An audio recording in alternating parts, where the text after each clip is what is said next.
And so here I am. I just put my entire brain on this GPT, and actually it's very, very good. It's incredible. You ask me a question, that will give you a way better answer than I can give you right now. It's actually better than me, and we're only in the first inning.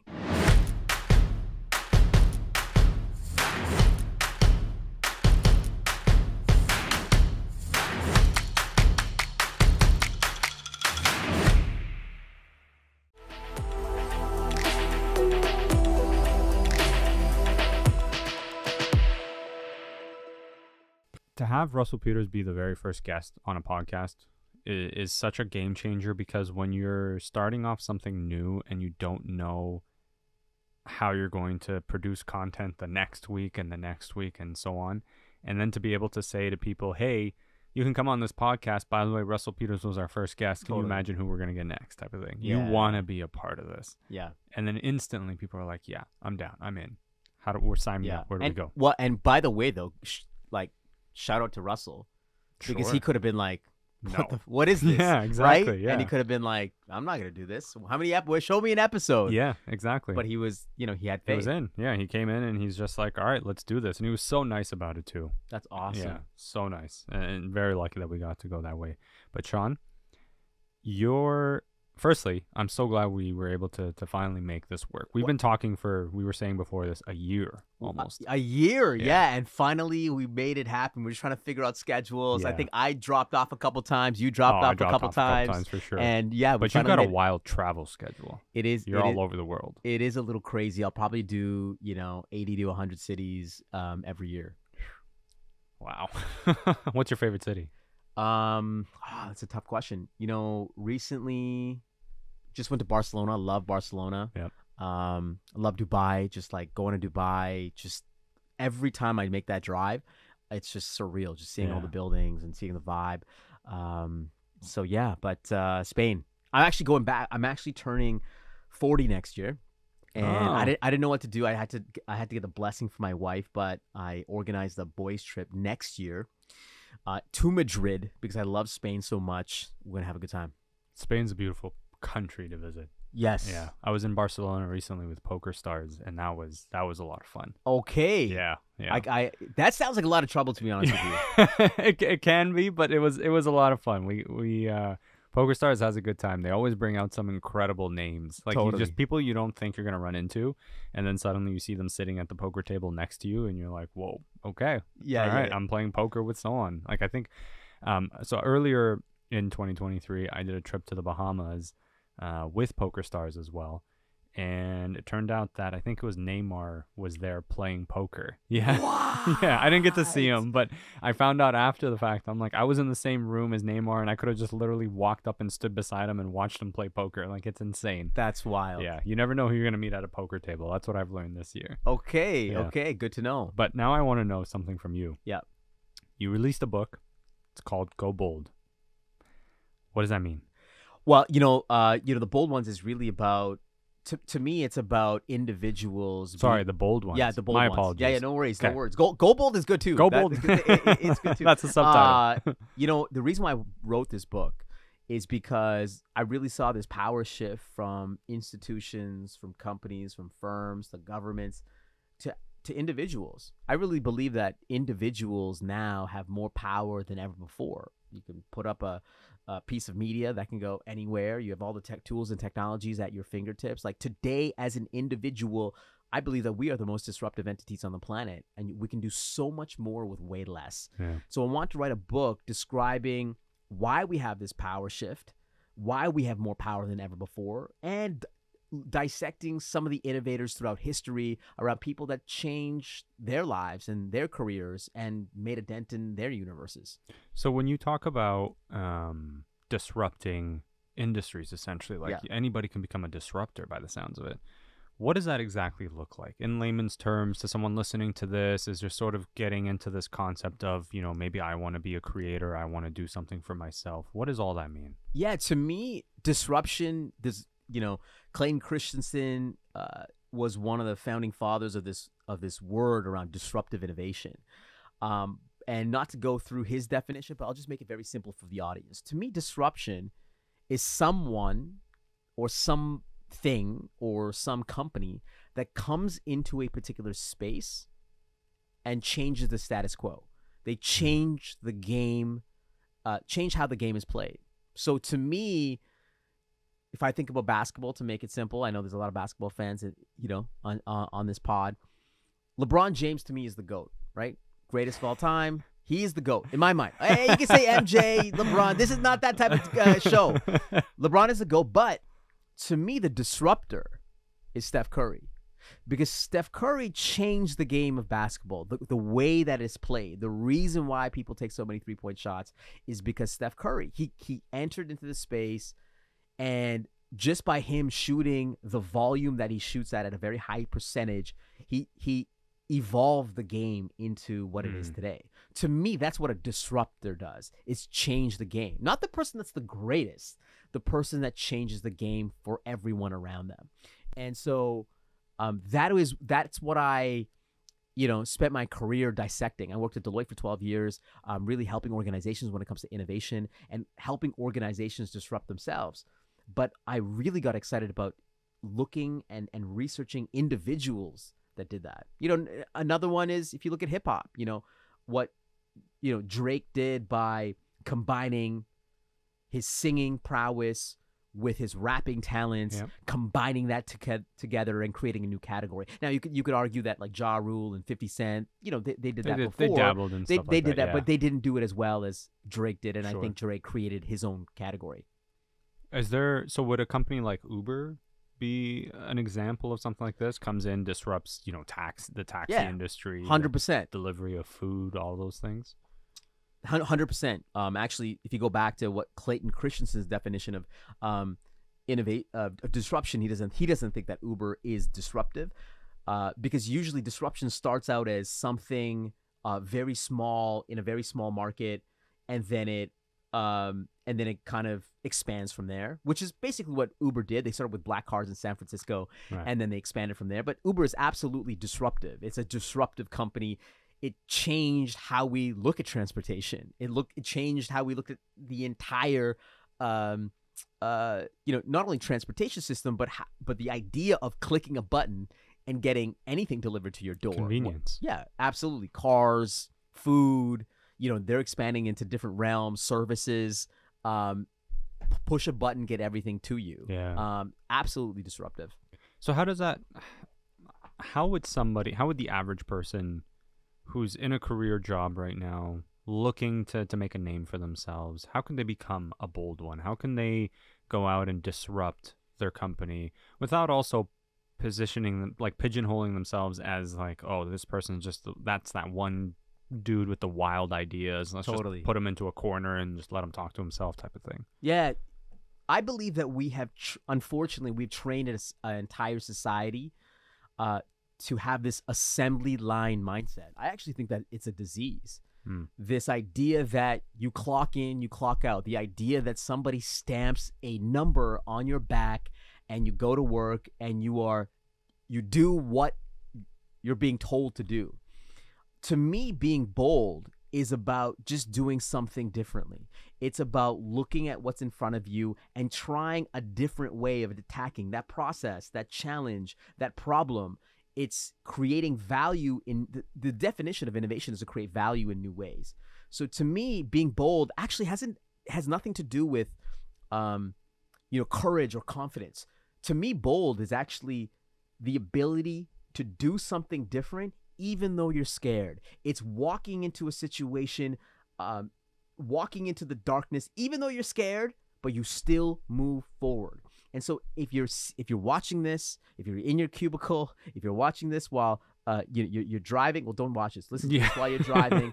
To me, it's just, what can I do that's different today that I didn't do yesterday? A question that I always ask myself is, how do I try to get myself fired? Now, don't punch anybody in the face, but ask yourself, how do I try to get myself fired today? How do I take a very small risk that will change my trajectory and the organization's trajectory? How do I send that moonshot email to a client that I've been waiting to, send? How do I have that difficult conversation with a colleague that I've been waiting to have? How do I try to get myself fired every single day? And that will move you forward just a little bit. And so I try to ask myself that question every single day. And I think it's a great question to ask because, by the way, that's the whole point of disruption. You see, disruption is trying to get yourself fired before someone fires you. That's the whole point. And so if you can ask yourself that question, then you can disrupt yourself a little bit every single day. It goes back to this idea of memento mori. The Romans used to say this line, memento mori, which is remember you will die. It's a really great reminder that tomorrow is not promised. It's a reminder that you have to innovate every single day, and that's what's going to move you forward. How do you do that? That concept of do something that would try to get yourself fired. I've never heard that before, so now I'm really curious. I want to go down that rabbit hole. How does someone who just heard that statement, I'm sitting here listening to that going, okay, but what does that look like? Yeah. So if I had a career job, and to your point, how do you send that moonshot email to a client that you've been trying to target? If you're an entrepreneur and you're trying to broker a partnership or a new deal or whatever the case may be, what does all that look like? So in practice? Yeah, absolutely. I'll say it in practice because I did it for a decade. I do it every single day, which is how do I take a very small risk today? How do I take a very small bet today that will change my trajectory? So I'll give you an example. I worked at this management consulting from Deloitte. I was a number. I love working there. It was incredible. But what I used to do coming into work and saying, how do I take a very small bet that will help me garner more clients or help me build a better reputation within the firm? So one of the bets that I made was like, why don't I just send an email to the premier? I live in Alberta, actually. Why don't I send an email to the premier to invite her out to a innovation roundtable that we're having? Now, why would the premier even like say yes to what I, to like a roundtable that I'm having? But to me, that's like a moonshot bet. Mm-hmm. And by the way, when you make these moonshot bets, 99% of the time, it's probably not going to work out. But sometimes they do. And in that case, she agreed. And then she came out. Or let me send a moonshot email to the global CEO around some of the gripes that I'm having around how we're tackling innovation in the firm. So I send the moonshot email, and then it goes down the line. And now the CEO of Canada is coming to me and be like, hey, why are you sending an email to the global CEO? I'm like, because he's my CEO, so I want to send an email. So sometimes you get slapped on the hand, but sometimes you're pushing the boundaries, right? Another project that I had is like, we were doing something around performance management, analytics. I'm like, why don't we get Apple on board to be a partner? And people around the table are like, well, how are you going to get Apple? Well, you call Cupertino. You take that moonshot bet. You try to get yourself fired every single day. And by the way, we got this partnership with Apple. So it's like things that you don't think that you can get, but that's just moving you forward just a little bit. And, I just think that more people can take risks and bets within their organization. You don't have to work for yourself to do this. You don't have to be a founder. You don't have to be an entrepreneur, but just taking those bets. And I want to ask you, like, now that I've said some of these examples, were there moonshots or bets that you've made that may have worked out or didn't work out? Yeah, the podcast. This exact thing. It was a moonshot ask. So we were approached about interviewing Russell Peters. We were just talking about this at the top here. We were approached about interviewing Russell Peters and said, hey, do you want to interview him? He's coming to Toronto. He's working on this new partnership. We can give you, 10, 15 minutes over Zoom if you want. And I was like, absolutely. I grew up watching Russell Peters. Yeah, of course I want to talk to the guy. And then as soon as I hung up, I was just like, man, how great would it be to have this on video, right? So I'm not just telling people I spoke to Russell Peters. I can show people I spoke to Russell Peters. Right. And so I picked up the phone, called them right back and said, hey, we're actually doing something new. We have this new series and, we're developing it. Meanwhile, this was just like an idea in my head type of thing, right? And I pitched them on this concept of, hey, we've got a full studio. We've got a videographer, the whole thing, completely professional. Can we get Russell in the studio? And they're like, well, where's the studio? I'm like, well, where is he based? They're like, downtown. I'm like, great, we have a studio downtown. And they're like, yeah, I think we can make this work. And I was like, okay, fantastic. As soon as they gave me that formal okay, I went and I found a studio. I found a videographer. And we put it together. He showed up 2 hours late. I didn't know if he was actually going to show up. Like, that's Brown Standard Time, man. That's Indian Standard Time. But I'm sitting there going, okay, if he doesn't show up, this whole thing is a giant fail. because we've also invested money into the renting the space and the videographer and all these things. There was like 7 of us in the room just waiting for all this to happen. And there was like this tension and anticipation of Russell walking through. I get a text about an hour and 45 minutes later going, hey, he slept in because he had a late night. He's on his way. And I was like, okay.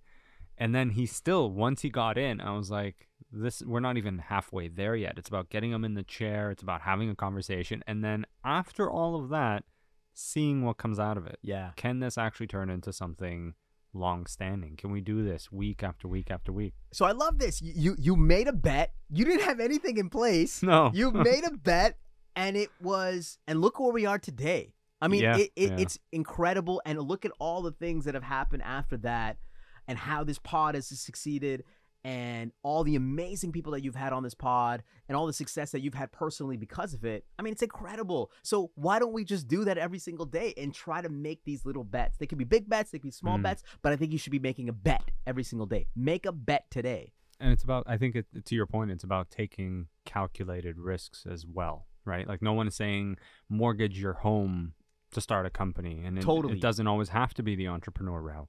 One of the biggest misnomers that I had to overcome was this concept of you're not going to succeed unless you're an entrepreneur and you founded some new company that's blown up and become a thing type of thing. You can do it. You can be successful even in your career job. And I think when you spoke to that piece, that's super important because this applies to people who are working the 9 to 5, Monday through Friday. That doesn't have to mean like you're just a number. You can do something to push that career forward. I 100% believe that. And that's why I wrote the book, is that it wasn't just for the entrepreneur, for the founder. It was for the person that was working within an organization. And that's most people. They just want to make, they want to make a difference. They want to create value within their organizations and for themselves. They want to have fulfillment at the end of the day. And I believe that you don't have to do something on your own to do that. You can have that internally in it. And actually, the world is changing. You have all these technologies coming about. Like today, we can do way more with way less if you can just see it. Like that's why I believe today that we have all the power. We just don't. Most people don't see it yet. It's here. Yeah.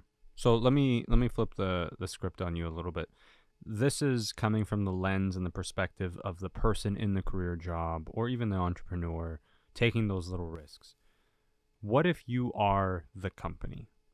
How do you create an environment for your people where they feel comfortable enough to take the little risks to push your company forward, where they don't feel like they're handcuffed the entire way? Yeah. Well, the tragedy with most organizations is that they are not set up to do that. Unfortunately, in most organizations, if you want your people to innovate or people try to innovate, what mostly happens is somebody gets slapped on their hand and they're told not to experiment or told not to fail again. And then, folks within the organizations, they're not going to try to innovate. Unless you can only innovate unless you create an environment where innovation is permissionless, where you can allow people to fail, allow people to take experiments and to take shots. And the best way of doing that is actually to remove the things that are holding people back. So to be honest, the reason why people don't want to innovate is because they think it's going to impact their upward mobility or their compensation. So if you can remove those risks that it's going to impact your status within the organization, if you can remove the idea that this is going to somehow impact your compensation and say, I actually want you to take a very small bet. I want you to learn from your failures. And if you incentivize that and cheer that on and give people status around taking shots, you're going to create an environment where people will want to innovate. And most organizations are not set up like that. But I believe that the world is changing today. And if you are not moving, if you are not trying to be innovative, and you're just sticking with the status quo, that is the most dangerous place to be. Like mediocrity today, 2024, I mean, we have to innovate. Yeah. We have to disrupt. The world is changing around us. And so if you stand still, you're in a dangerous spot. Well, speaking of change, AI obviously has become huge. Like in the last, 2-3 months, 4 months, it's like blown up. And I say the last year because, there's a 1-year anniversary of ChatGPT, and I believe that it's been exponential over the last year. Okay. So where does AI fit into all of this? Yeah. Because from the company's perspective, you're looking at AI and going, this can provide solutions that makes us more efficient. It can make us more lean. On the worker side, on the person with the career who's looking for that upward mobility, they're looking at AI and going, this can replace me. Yeah. Where's the balance between the two? What are you seeing on that front? So, by the way, I want to give a shout out to Sinead Bovell, who was on one of the last episodes of Gents Talk Pod. Amazing episode. She's a great thought leader when it comes to AI and producing some amazing content. So go check out that episode as well. I really believe that this is the next paradigm shift. I really believe that when it comes to generative AI, that this is the end of mediocrity. Unfortunately, if you are in a job today that's redundant, that's repetitive, that's boring, that doesn't add that much value to the world, then with peace and love, but unfortunately, your job is going to be replaced. This technology is so good, it's not getting worse. It's only getting better. Yeah. Ladies and gentlemen, we're just in the first inning of it. So today, we need to figure out, where do we add value within our organizations? Where do we add our human touch and create value for the world? We all need to look at our jobs and say, where am I contributing? And that's why I believe in innovation. To me, innovation is about looking at ideas in new ways, approaching things in new ways. Unfortunately, innovation, AI is really great, but it's not going to help you innovate at the end of the day. It's going to help, it optimizes the past. And to me, this generative AI space is so exciting that it's turning every single person today in knowledge work into a 10x designer, a 10x developer, a 10x writer. So there'll be two types of people in the future: those that leverage generative AI and those that do not exist. That's it. It's as it pertains to knowledge work right now. Right. So if you're listening to this and you have a knowledge worker job, just play with it. Go to ChatGPT, go to Perplexity.ai, go to Midjourney, whatever it might be. Go to a generative AI platform and just try it. This doesn't count. Listening to this, watching to this does not count. You have to actually do something about it. You have to actually put in the work, because only then will you realize the impact that it's going to make. And so I really believe that this is the future, and we all need to be just playing with it. So, and the thing about this technology, Samir, is that, like, a lot of people say, well, I'm not a tech person. I'm not tech savvy. I'm tech illiterate. Well, this can you write? Can you narrate? That's Because that's all that it takes. Yeah. That's how democratic and accessible it is. This is the most accessible technology that we've ever seen. Your 9-year-old grandmother, I have a 7-year-old that can use generative AI. So come on. They're growing up with it too. Oh, absolutely. Yeah. It's going to change education. It's going to reimagine how we look at education. It's going to reimagine our society. Do you see AI? Do you see another frontier after AI? I know it might be too soon to ask that question. Yeah. But I'm almost wondering, where can AI take us? Because there's things developing in the AR, VR space as well. And when you talked about education, it got me thinking. Yeah. You know, I've seen some of the clips that Meta's put out, and there's metaverse style projects out there. And there's all sorts of things happening in the VR world that will allow you, you know, like, I just imagine a scenario where if you're studying to become a doctor or a surgeon, where you through AI and through VR, you have the ability to actually feel like you're learning on the spot. Like, you can actually do the surgery without doing the surgery. You know what I mean? So to me, technology is all about convergence. Obviously, generative AI is on an exponential scale. You have other technologies like, the AR, VR, some of the foundations of the metaverse, which is on an exponential scale. You see Meta and other companies investing into that particular space, which I absolutely believe is going to be a reality. Last year, everybody was, even Facebook changed their name to Meta, and everybody was laughing at them. But, like, it is going to be part of our reality in the future. And obviously generative AI, and you have Web3 around NFTs and blockchain, that's going to come back as well. And all these things are going to converge at some point.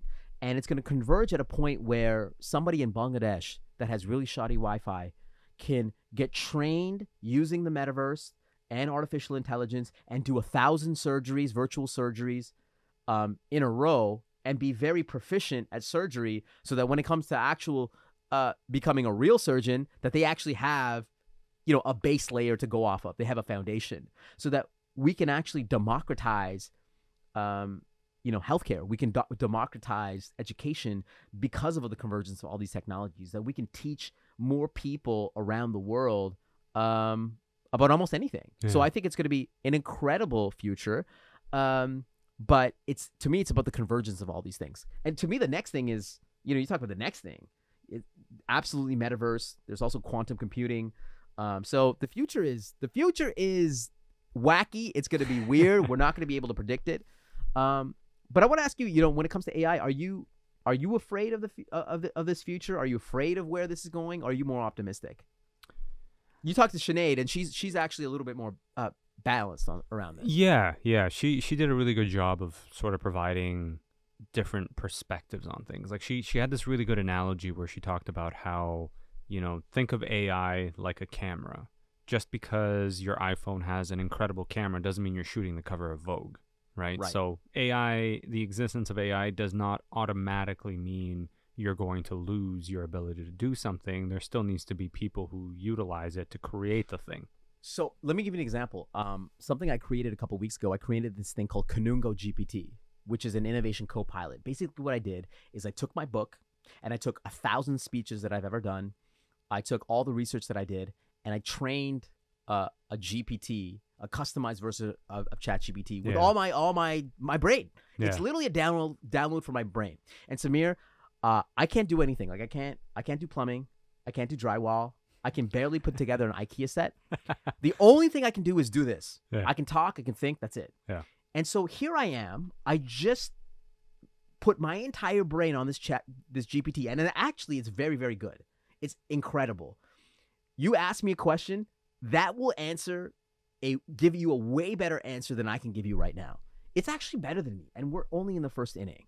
So I thought to myself, I've created a better version of myself. Do you think that people won't want me anymore? I won't get any clients. I won't get any speaking engagements. I won't have another book deal because because now I have Kanungo GPT. No, of course not. People will still want me because at the end of the day, humans are the future. Humans solve problems. That's just ideas. And I think what ChatGPT and all this generative AI has exposed is that ideas are great, but really humans are the ones executing. Humans are the ones that are boldly moving forward. Only humans have courage. AI does not have courage at the end of the day. So that's why there will always be a place for humans at the end of the day. Even though it's smarter than us, right? There'll always be a place for humans. But if we don't monitor it, there's a possibility that it can essentially, how do I word this? Kill us? Maybe not Terminator style, like kill us, but just more so it could become so advanced that, we just end up doing nothing all day. And I don't know if that's a good thing or a bad thing. I haven't done that thought experiment, but I just wonder to myself, where does that go? But that's where the world is moving towards, right? We can press a button. We can get something delivered to our door. We don't have to interact with a soul to get the food, or interact with the person that made the food. We press a button. We have boxes thrown at our door all day long. We don't have to interact with anybody to get that box. God forbid somebody actually knocks on our door. We think it's a serial killer. Right? Someone knocked on my door yesterday. There you go. Hey, where? So we're already moving to a world where everything has become frictionless, and I believe that in a world where there is everything is frictionless, that we need to bring the F word back, which is friction. We need to create more things that have friction, things that are meaningful and magical and memorable and awe-inspiring and surprising and connection and human experiences. Listen, the reason why everybody was going out this summer to watch Barbie, they want to experience. The reason why Lionel Messi made a dent with Inter Miami, raised the ticket price by like 800% is because we want that like human experience. Look at Taylor Swift. Like she's literally coming to Toronto, and the economic impact of her coming to Toronto is going to be extraordinary. Look what she's done. Like she's a Time Person of the Year because we all want to see her. This is about human. It's about experience. All of that is going to come back in a world that's AI. So let me repeat. When the world is like completely AI and frictionless, we're going to crave human experience is. We're gonna crave intimacy and connection. So I'm incredibly bullish for humans. Actually, at the end of the day, I'm incredibly bullish for like real, tangible experiences, looking people in the eye. Like, it's gonna be incredible. Are you not worried though that people will turn to AI, or AI will get to a point where people will utilize it for that connection, where they won't necessarily need that human connection anymore? So I am worried for that. And that's absolutely going to happen. There is absolutely going to have synthetic relationships where where many people, their best friend, will be an AI. There will be a time where people will have lovers that are AI. At some point, maybe even fulfill some of their sexual desires with AI. That, like, we are going to move to that point. Because at the end of the day, the AI knows you better than you already think. Like, Gmail can see all your emails. I mean, Siri knows they can see all our text messages. You know, you meet somebody and you're like, the AI will remember when you saw that person. You know, the AI will know us so much better than we know ourselves. So of course they're going to understand you. And of course these synthetic relationships are going to exist. But I just believe in humanity. Like, I believe that is going to exist, and it kind of already exists already. Like, you know, you can go to OnlyFans and have a virtual girlfriend. That's why people are on OnlyFans, to, like, you know, to have like a virtual girlfriend. So it's always, the versions are already here, right? It's going to be a problem. And I have kids. I got 3 kids. I mean, I kind of don't want them to have a synthetic relationship. I want them to have real relationships. No, I wouldn't want a synthetic relationship. Yeah. What? I'd want a synthetic assistant. There you Well, that's already available. So so that's absolutely going to happen. You've been talking about a lot on this pod about mental health and isolation and how people are just getting more and more isolated because of digital. Mental health issues are rising. And so AI is absolutely going to contribute to this. Do you think you're actually going to be happier having a synthetic relationship with an AI that you can't really see or touch? Like, yeah, the mental health issues are going to skyrocket because of that. I don't think it's going to help. Right. That's why I'm, as a father of 3, what I want to teach my kids is, like, how do you look people in the eye? How do you build a relationship? How do you make a friend? How do you innovate? How do you fail? How do you have courage? How do you have resilience? How do you develop grit? These are things that are really important. Like, human skills become exponentially more important in this era. So speaking of human skills, when we were all locked down for so many years, for 2 years, which still, whatever amount of time it ended up being, but what felt like a really long time, a lot of us lost human skills, I find. Coming out of the pandemic, there's a lot of people that realized, you know what, I'm actually okay not talking to anybody. The isolation was kind of my excuse to get away from people. And from what I've seen, a lot of children have struggled because they had masks on for so long that they never got to see the expressions of people. So when you talk about human connection, have you seen anything in your line of work that tells you that we've taken a step backwards because of the pandemic and what we essentially went through collectively as a society? I mean, you might have to clip this up because I think people are going to hate this, but I feel like remote work has been a detriment. And because I'm a bias and I've spent my career studying and researching innovation, remote work is absolutely a detriment to innovation. See, innovation requires people to work on hard challenges that are difficult, that require problem solving. You need collisions. You need energy towards that. And listen, remote work is great. You wake up, you wake up, you get up from your bed, you put some slippers on, and you're at work. You throw on the webcam, and you're at work. But that's not how humans should be working. Humans cooperate. We use our imagination, our creativity, our ingenuity together. And unfortunately, when it comes to remote work, you don't get those things. And listen, I love cake. I love eating cake. But we all know that if I had a cake right there, we all know the detriments of eating that cake. We're going to get fat, lazy, tired after eating that cake. That's remote work. It's easy. It's there. It's wonderful. I don't need to have to commute. There's no hardship. It's cake. And what we will realize in a decade, that if we keep eating this, we will lose culture. We will lose the ability to communicate, to work on hard problems. And any CEO that I talk to, they won't say this publicly, but they will say it privately, that their culture has been hurt because of remote work. And it makes sense. If you are just having digital communication with folks, I know you're having more touch points with folks, but really that's not what communication is all about. Communication is like, it's like going to the bathroom. It's in the hallways. It's going for beer. It's going for a coffee with somebody and not even talking about work. That's what work is all about. It's about developing those relationships so that you can have energy. I believe that strategy is energy at the end of the day. And if you want to accomplish incredible things, you need energy towards that. And unfortunately, remote work, there's no energy there. So that is my hot take. TikTok ain't gonna like this, and by the way, if you're young and you're joining an organization, you don't want to do that remotely. How are you going to learn how to get feedback? How are you going to learn? You have to learn how to get punched in the face. You have to learn to get yelled at by your superior. You have to learn how to get backstabbed. You can only do that in person. You need those learnings. Well, I was thinking as you were talking about the little touch points between meetings when you're in person. Yeah. You know, you go into a meeting, you sit down, you have a conversation, you're done the meeting. As you're walking to your next meeting, you're having a conversation about literally anything. And that's how you start to build little relationships with your coworkers, with your peers, with your superiors, with your subordinates, whatever. Having those little touch points are so important. When you're digital or fully remote, what ends up happening is you literally click a button, you're in the meeting, you do your talking, you click another button, you're off the meeting, you click another button, you're into another meeting. And there's nothing in between. And I find 100%. a lot of times people are burning out because they're actually working more. So for the people who are saying I want more work-life balance, they actually end up working longer because there's no separation. I mean, I remember when my office was in my bedroom, and I would literally get up out of bed, to your point, get out of bed, put on a nice shirt, and turn on the cam, and I'm ready.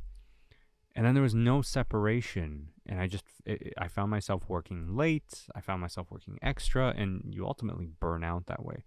So I don't know, at least speaking personally, I don't know if removing remote work altogether is the answer. But I do feel that balance between the two is important, because I also believe that there's a lot of people out there who have young families like yourself, who crave the ability to, find that moment where they can spend the day at home working with, they're working from home and they have the ability to take their children to me, that's called flexibility. To me, that's just having a work environment that promotes flexibility. Listen, if you needed to pick up your kid, I mean, I've always I've been lucky. I've been, grown up in organizations where that's just called flexibility. That's just like, I need to pick up my kids from school at like my kids get off at 3, right? How are you going to do that when you have if you're working for an organization that appreciates, hey, Sean's got to pick up his kids at 3. He's got to drop off his kids at 8:30. That's called flexibility. Remote work is this idea that, I hate the idea that somebody is going to spend the majority of their time at home when they're not interacting with other humans. And let's say, if you look back at your success, Samir, would you say that, listen, you're a talented person, you're very smart, you're very brilliant, you're very hardworking, but let's be honest, most of your success has come about because of social capital. Would you agree? Like the ability to build relationships, the ability to 100%. Yeah. Everything is social capital. I mean, all the hard work that you do and everything, there's still the element of the relationship building. None of it happens without relationship building. Yeah. Like when it comes to even acquiring guests for the podcast, it's built on relationships I've cultivated, and like plants, you water every so often, and you make it a point to connect, and also to have conversations outside of the reasons, which is like, hey, I need you to help me with this guest, or I need you, Samir, to do this for me. It's like outside of those interactions, you also need the mini conversations that I talked about, the ones in the hallway. Like even here, as we walk into the studio, we're talking about something not related to the podcast. How's your day? What'd you do? What are your plans for the holidays? Like those kinds of conversations. So social capital, 1,000%, I would agree with that. Yeah. Hey, by the way, I just want to bring this up, Samir. I about like 10 years ago, my friends and I, we made a movie. It was our first hit. Short film. And the title of the movie was Samir's 30 Days. No way. And the concept was that Samir had 30 days to find a wife, otherwise his parents would get him arranged.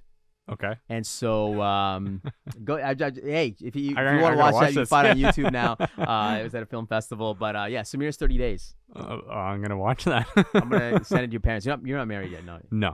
No. I've done the whole marriage thing. Didn't work out. That's a whole different rabbit hole. Okay, that's another pod. That's a solo pod. That's a solo pod. That's a solo pod. That's just me and the camera having a one-to-one. Yeah.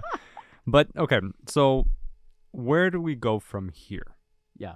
Final question to you. Where do we go from here? Where do the 9-to-5ers go from here? Where do the entrepreneurs go from here? Seeing everything that's happening around them, the creator economy booming, like the clamoring for attention, social media platforms, bombardment of news and latest trends and algorithms and AI and all these things. It's a lot of noise for a lot of people. Yeah. Where do we go from here? Two things I would say. Number one, you should always go towards where humans are going, meaning what are humans wanting? What are they craving? That's why I go back to things that are tangible, things that are magical, things that are in person, things where you can touch someone, you can look in someone's eye. To me, that's where the world will always go. Like, people will always want something more meaningful and memorable to them. At the same time, it's like there's two extremes. At the same time, the world is moving to AI. The world is moving to video. Things are going to become more digital. It's not going back. People want things that are also seamless and convenient and real time and now. And any piece of technology that will help us get there, we will adopt it. So, and then you have video, right? You have the fracturing of media. You have the fracturing of our attention. Now the idea of mass is dead. Everything is fractured into little pieces. But I think that's incredible because you can find your audience anywhere around the world. So I think the world is on every extreme. And if you want to find opportunities when it comes to real in-person stuff, it's there. If you want to find opportunities when it comes to AI, it's going to be there. And I would just say look at both extremes, and that's where the world is going to go. The world is always extreme, and it's going to get more extreme. It's going to get weirder. It's going to get wackier. It's going to get crazier. It's going to get more uncertain. It's going to get more exponential. It's not. And my only advice to you is, with all the extremities, is I want you to embrace the darkness. Okay. Embrace the darkness. A lot of people come up and they say, Shawn, the world is changing. We just went through a pandemic. You're talking about generative AI. You have all these technologies coming about. When is the change going to stop? It's not. The change is not going to stop. The world is going to get more dark. Not in a bad way. Just it's going to get more uncertain. There's going to be extremes. So you have to be comfortable with change. You have to be comfortable with the uncertainty. That's why I believe in the bold ones. It's stepping into the darkness and just moving forward. To me, the most dangerous person in the room is the person who's most afraid but bold enough to move forward. And to me, that is the person that will be the most successful in the future. So the world is going to get crazy, but just accept it because it just is. So that's what I would say to people that want to move forward. Amazing. Shawn, thank you so much for your time. It was an honor. This was great. I just want to say this. I love what you're doing with the pod. You're having incredible conversations with Canadians and beyond on this pod. So rate, review, subscribe, whatever you got to do, because Samir and the team here are putting in incredible conversations, and just an honor to be on. Thank you so much. Those are really kind words. I really appreciate you saying that. Where can people find you? Where can they find your book? Where can they find you? Where can they listen to your speeches? Find Gents Talk Pod. Then after that, all you got to do, you can find me at Shan Kanungo anywhere. LinkedIn, TikTok, IG, YouTube, wherever, I'm posting up video everywhere. So check me out there. Amazing. Shawn, thank you so much. Thank you. And we'll do this again. Please. Absolutely. Safe travels today. Yes. Thank you. Thanks, everybody.